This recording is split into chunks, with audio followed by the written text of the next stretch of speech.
ነበር ይላልና አሁን እኛ በክርስትና የአምላክ ልጅ አምላክ ነው የሚል እምነት እሱ አለን። ልጁም አምላክ ነው። ቆይ እሺ ሀሳቤ ልጨርስና ከዛ ትቀጥላለህ አንተ። አምላክ ነው የሚል እምነት አለን። ስለዚህ አሁን በዚህ በቁርአን 20 መሰረት እኔ እንደምረዳው ለአራህማን ልጅ ቢኖር የልጁ ተገዢ ነበርኩኝ ሲል ያ ከሱ የሱ ልጅ ራሱ አምላክ እንደሆነ አንረዳም። አንረዳም። ለምን መሰለሽ ማንረዳው? ወማ ኩና ፋዒሊን እኔ ለዛ ነገር የበለጠ አዋቂ ነኝ ነው። አሁን መልእክተኛ ሰለላሁ ዐለይሂ ወሰለም አንቺ መልእክተኛ አንድ ሰው ከአምላክ መልእክት የተቀበለ ነው። በደንብ ስሚ፣ ሚዩትሽን ከፍ አድርገሽ ስሚ። ከአምላክ የበለጠ እዛ መልእክተኛ የበለጠ መልእክቱ የሚመጣላቸው ማህበረሰብ ነው የሚያውቁት ወይስ መልእክተኛው ነው የሚያውቀው መልእክቱ?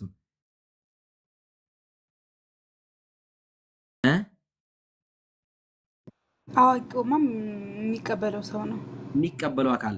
እኔ እንደዚህ አይነት ነገር ቢኖር ኑሮ ከዚህ ቀደም እኔ ከእናንተ የተገባሁ ነኝ፣ እኔ ለዚህ ጉዳይ ላይ የተገባሁ ነኝ፣ ግን ከባህሪው አንጻር እንደማይሄድ እኮ እኔ አውቃለሁኝ እያለ ነው። ይሄ ምን ማለት ተሐዲ ይባላል። ተሐዲ ታውቂያለሽ? ኦን ደ ሲክ ኦፍ አርጊውመንት ሲባል ሰምተሻል? እንበልና ብለሽ የምትነሽው ነገር የለሽም እንዴ? እኔ ዋህይ የሚመጣልኝ አካል እኮ ተውት፣ እናንተ የምትሉት ሐሳብ እንበልና ብሎ ሲነሳ እኔ ዋህይ የሚመጣልኝ አካል እያለሁኝ እናንተ ምን ቤት ናችሁ ያላቸው ነው። ይሄ ነገር ቢኖር ኑሮ እኔ መጀመሪያ አውቀው ነበረ። የአምላክ ልጅ አምላክ ከሆነ አምላክ ልጅ ካለው በነገራችን ላይ በአንድ ልጅ አይቆምም። ገብቶሻል? በአንድ ልጅ አይቆምም። ምክንያቱም በአንድ ልጅ ከቆመ መውለድ የሚጨምር ከሆነ መያዝ የሚጨምር ከሆነ አንድ ብቻ መያዝ የሚችለው ነገር ላይ ጥያቄ ይነሳበታል። ምክንያቱም የተገደበ ነገር አይደለም የአምላክ ጉዳይ። ከጊዜ በኋላ የሚይዝ ከሆነ ደግሞ ያ የሚይዘው አካል ደግሞ ፍጡር ይሆናል። ስለዚህ አምላክ ፍጡርን ከጊዜ በኋላ ፍጡር ወደ አምላክነት ይቀየራል ማለት ነው። ስለዚህ ከዛ በኋላ ወደ አምላክነት የማይቀየርባቸው ይሄ ብቻ ነው የሚቀየረው፣ ሌላ ነገር አይቀየርም ብሎ መነሳት ደግሞ አይቻልም። አንዴ ከተከፈተ በሩ መዘጋት አይችልም። ይሄን ሁሉ ነገራቶችን ያነሳና አላህ ባህሪ አይደለም ይላል። ልጅ መያዝ ይሄ በነገራችን ላይ ይሄ አዳምት የሚባለው የባህሪ ልጅም ሆነ ይሄ ባዮሎጂካልም በየትኛውም መልኩም ቢሆን አምላክ አላህ ሪፊዩት ያደርጋል። ወቃሉ ኢተኸዘ ማለት ኢተኸዘ ያዘ ማለት ነው።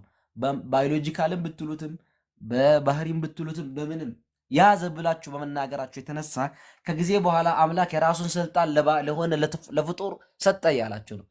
ይሰጣል አምላክ ከጊዜ በኋላ ለፍጡር ቃል የአምላክነት ባህሪ ከጊዜ በኋላ ለሰው ይሰጣል፣ ለሆነ አካል ይሰጣል። ከጊዜ በኋላ ለመጣ አካል ስትይ አይሰጥም። ምክንያቱም ፍጡር ፈጣሪ አይሆንምና። ስለዚህ ለዚህ ጉዳይ የተገባሁ እኔ ነበርኩኝ እያለ ነው። እኔ መልእክተኛው እያለሁኝ እናንተ ከየት አመጣችሁት ነው ጥያቄው። እዚህ ጋር ይጠይቃቸዋለሁ። አወሉ ዓቢዲን የመጨረሻ ታጋዥ ተገዥ እኔ ይሆን ነበር ማለት ታዛዥ እኔ ይሆን ነበር። አሁን ደ ሴኪዩፍ አርጊመንት ቢሆን ኑሮ ብሎ ነው የሚነሳው እና አይገናኝም። የአምላክ ልጅ አምላክ በነገራችን ላይ እዚህ ያላችሁ ክርስቲያኖችም ሆኑ ሙስሊሞች አምላክ ከጊዜ በኋላ ልጅ አለው ብሎ መናገር ከጊዜ በኋላ አምላክ ፍጡርነትን ፍጡር የሆነን አካል ፈጣሪ እያደረገው ነው ማለት ነው።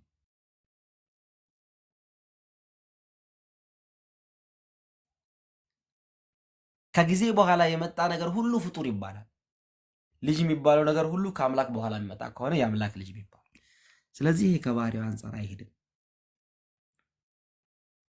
ጥያቄሽ እንደመለስ ተስፋ እናደርጋለን። ሌላ ጥያቄ አለሽ? አይ የለኝም። ግን እኔ እዚህ ጋር ከገባኝ እዚህ ጋር ተናጋሪው ነብዩ ናቸው ሲናገሩ ለአራህማን ልጅ ቢኖሩ የልጁ መጀመሪያ ወይም ተገዢ ነኝ እኔ ነበርኩ ሲል እኔ መገለጥ ሲመጣልኝ እኔ ሳለቀን እንዴት ናት ታውቃላችሁ ነው? አይደለም። በተመሳሳይ መልኩ እንደዚህ አይነት ግንዛቤ ያላቸውን አካላቶች ስለ አምላክ ጉዳይ ከእናንተ በለጠ አዋቂ ሁኜ ሳለ እንደዚህ አይነት ጉዳይ ከባህሪ አንጻር እንደማይሄድ እየነገራቸው ነው። ገብቶሻል? ይሄ ከባህሪው አንጻር እንደማይሄድ መጀመሪያ እኮ አንቀጽ ላይ ነገራችሁ።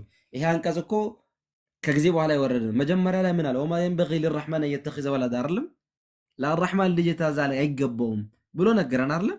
ከባህሪው አንጻር እንደማይሄድ ከነገረ በኋላ ይሄ ነገር ሊሆን የማይችልባቸው ምክንያቶች ውስጥ አንደኛው ምንድነው ሲባል አምላክ ልጅን መያዝ ከልጅ መፈለግ ኢነላህ ገኒዩን ዐኒል ዓለሚን ነው። ከዓለማት ሁሉ የተብቃቃ ጌታ ነው ብሎ እየተናገረ ከልጅ የሚፈልገው ነገር አለ ብሎ ማምጣት ትክክል አይደለም እያለ ኮንሴፕቱን ያስረዳቸው ነው።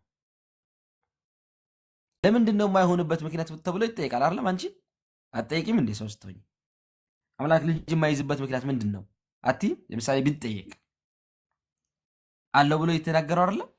ኢነል መላኢከተ መላእክቶች እኮ ኢናታነ የአላህ ሴት ልጆች ናቸው ብሎ ይናገሩ ነበር አይደል? ቁረይሽ ማህበረሰቦች ይናገራል። ጅኖችም ይናገሩ ነበር። ወጀዐሉ ሊላሂ ሹረካአ አልጅን እነዚያ በአላህ አደረጉ። ሹረካአ አልጅን ጅን ተጋሪዎች በአላህ ላይ አደረጉ። ምን አደረጉ? ወኸረቁ ለሁ ለሱም ፈጠሩለት፣ በኒነ ልጆችም ፈጠሩለት። ስለዚህ እነዚህን ሰዎች ደግሞ እንደዚህ አይነት ግንዛቤ ያላቸውን ሰዎች የማስረዳት ግዴታ አለበት ወይስ የለበትም? ነብዩ ቁርአን አይሳባቸው አይዲያቸው ትክክል አለመሆኑ ማስረዳት አለበት። እናንተ የምታስቡት ሐሳብ ትክክል አይደለም፣ ትክክል አለመሆኑን የሚነግርባቸው ምክንያት ውስጥ አንደኛው ከባህሪው አንጻር ስለማይሄድ ብሎ ያስረዳቸው።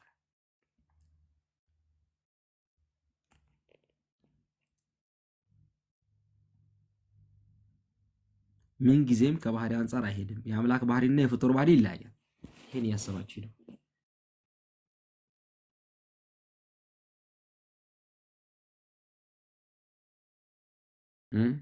ቴንክ ዩ። ሌላ አለሽ? አይ የለኝም። አመሰግናለሁ። ደርሻለሁ። እሺ